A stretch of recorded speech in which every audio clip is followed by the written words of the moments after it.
Alright guys, we're back with another Arcade1Up Infinity Game Table video. As you guys know, I've been doing these videos now for a couple of months now. I started off showing you in detail gameplay videos, and now the table's out there. A lot of people have their 24-inch tables, and the 32 inches have been confirmed to now be coming in early June. They're on the boat on the way to the United States, which is awesome news. I'm getting a 32-inch, and I'll be doing a comparison video for you guys on both of them. So I'm excited to receive that. I want to compare these two. But as we know, they've been doing monthly releases. So I did a video last month, of the April releases, showing you guys the games that came out in April. And now we're here to do another monthly release. They usually release, a few games each month, and May is no different. So I'm going to show you guys a preview of all the games. We have Trivia Pursuit coming out this month. We have Dots and Boxes, and then we have Candyland and What's the Word. So let's go ahead and get into the video. Gaming tech, eating brekkie is the gaming tech. Going for a brekkie is the gaming tech. Gaming techie is the gaming tech. Gaming techie. Alright guys, so here we are with the first game. We have Trivia Pursuit, the 40th Anniversary Ruby Edition. And as you can see, this game lets you save games, of course, like all the other games do. This game does let you play online, so you can play with other players. And if we hit the play button here, you can see these are the pieces that you select. And then you can come in here, and you can see you have a couple of different house rules here. You have a quick game that you could play. So you can see the different rules there for a quick game if you want to get a pie, even if you're not on the right pie space. You can see there's another rule here. A player gets to roll again when they receive a pie. Fast start is the default. All players receive no bonus pies at the start of the game. Fast start one, a bunch of different ways that you can play. Let's go ahead and exit out of there. And if you can see it's up to 6 people that can play this game, then you can go ahead and select whatever pieces you want. Let's go ahead and start a game so you guys can see at least what it looks like. And you can see this is what the board looks like. So you can see it's yellow person's turn. They take the dice, they hold it, they can move it around, throw it, roll the 4, and then they decide which direction they want to go and what they want to go for. Let's say that I go to pink over here. Obviously, I see the card, and I read it to them since it's that person's turn, yellow player on the other side. So I see the question here. It says, which show lost Dan Stevens in 2002? Shocker, when his character was run off the road by a milk truck in the English countryside. You ask them the question, they tell you to see if it's right. You flip over the card. Downton Abbey would be the correct answer. If they got it right, you hit the check mark. If you don't, you don't. Let's say they got it right. They would get a pie piece, and now they've gotten that pie piece in the game. And they do get to go again based on the house rule. So, for example, they just take the dice. We're going to roll that again. We get a 2. Let's go ahead and go to green. Now, don't forget the objective of this game is to collect all the different colored pie pieces of all the different questions. What 2 planets in our solar system may have no moons? And let's say that they didn't get this answer correct, and you hit no. Then that stops there, and you can see that their pieces stop there. And now it would be my turn. And then now I would go, and it would be the same thing. I would roll a 1, so I decide where I want to go. Not many options here. It's all purple or pink. And then I go ahead, and they read me the question, and it kind of goes back and forth with the regular Trivia Pursuit rules until one person claims all the questions of all the different colors and gets their pie full. The next one on here is called What the Word? As you can see, there's a solo and a versus. Let me show you a solo first. I really, really like this game. It's a really fun game to play. Basically, you're just trying to find all the different words that are in the category here. So, for example, if I were to look for a word right now, F-L-O-W, and then enter, I would find that word, or L-O-W,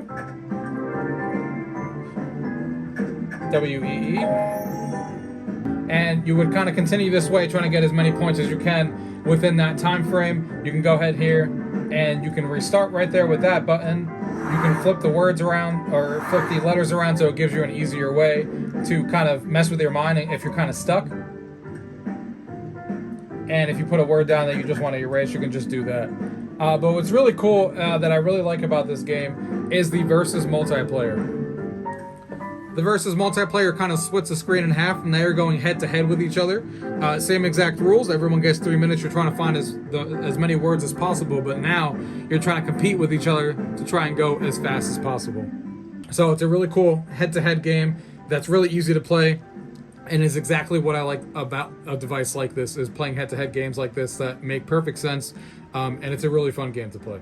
Going on that same idea here is Dots and Boxes, another one that's going to be released here in May. And this one is also really cool. It has a solo mode and a versus mode. I'll be honest, guys, I've never actually played this game. Apparently, it's one of the most popular games that's been around for a long time. And for some reason, I never heard of Dot and Boxes before. But basically, if you're playing solo mode, you're playing against a computer, and you're basically just trying to color your lines and make squares before your opponent does. So, for example, if I was playing right now, he put his over there. If I did this, that would give him the square because he just finished it. So it's obviously not what I want to do. So you're trying to put all your lines so he can't actually finish it. So he gave me that one. So I can go ahead and close that one out. And now it's 1-to-1. And you're basically going back and forth, trying to hit these lines and seeing who could actually finish and get these lines, and get the most amount of points. And basically go back and forth until someone does. So this is a really entertaining game, and there's a solo mode, but like you guys just saw before, there is a versus mode as well, where of course you can play with 2 players, and then we're just basically going back and forth. I can go there, then the next person would go, and then the next person would go, so you're kind of just going back and forth on the table, trying to close up, these, and you can actually chain these. So for example, right there, you saw that I got both oranges, so you can create a chain event to get more than one. But that's a quick overview of what Dots and Boxes is like. So let's go ahead and move over to the next one. And the next one here, for obvious reasons, is Candyland, which I don't think needs any introduction. We all know what Candyland is like from our childhood. And of course, this one plays in portrait mode, as you guys are seeing here. So the camera's been flipped. And this one also has online play, so you can play with other players online. And of course, has save states. If you click on the play button there, you can go ahead and drag pieces, and it does have AI that you can play against in this game. So if I were to pick the cone there, and then I wanted this person down here to be AI, I would just tap the AI button, and then from there you can go ahead and start. You can add 3 other AIs if you want, but I'm just going to add 1, and then you hit the play button there. And here is the Candyland board that we're all used to from our childhood. Of course, it being my turn, you kind of just spin the dial there. And you're obviously trying to be the person that gets to the top of that into the castle as fast as possible through this little maze here.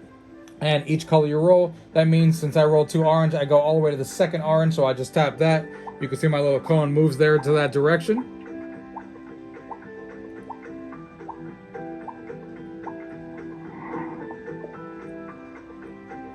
Now you can see the computer's going and the AI is taking their turn. He got a purple, so he doesn't move that much, so he just goes right there to the purple right in front of him. And then it goes back to my turn. I spin again. And I think we're all familiar with what Candyland is like, but this gives you an impression of what it actually plays like on here and what the graphic style and what you guys can expect out of this. Like I said, you're going through this maze. Sometimes you get shortcuts, sometimes you get sent back. What Candyland typical gameplay is like. And it's cool that you can play against AI in this game. So if you're by yourself, you can still play it, and you're trying to reach the end of that goal, bring back some of our childhood memories in Candyland. So that is an overview, guys, of the 4 games releasing on the Arcade1Up Infinity game table for the month of May. As always, tune in to next month when we'll be doing, for June releases, we'll be doing these monthly so you guys can get an idea of what's coming out in June before it actually hits the shelves. This should be hitting sometime in the middle of May. They usually tend to release these games in the middle of the month, so June should probably be expecting the same thing. And I always try to do them a week to a week and a half before they actually release, so you guys can get an idea of what you guys can expect when those games actually release. And of course, we have some exciting stuff coming along with the fact that in June we should be releasing our 32-inch tables. So if you guys are interested, make sure you hit that subscribe button and hit that notification bell so you guys can get alerted when those videos go live. Thank you guys for watching. Until next time.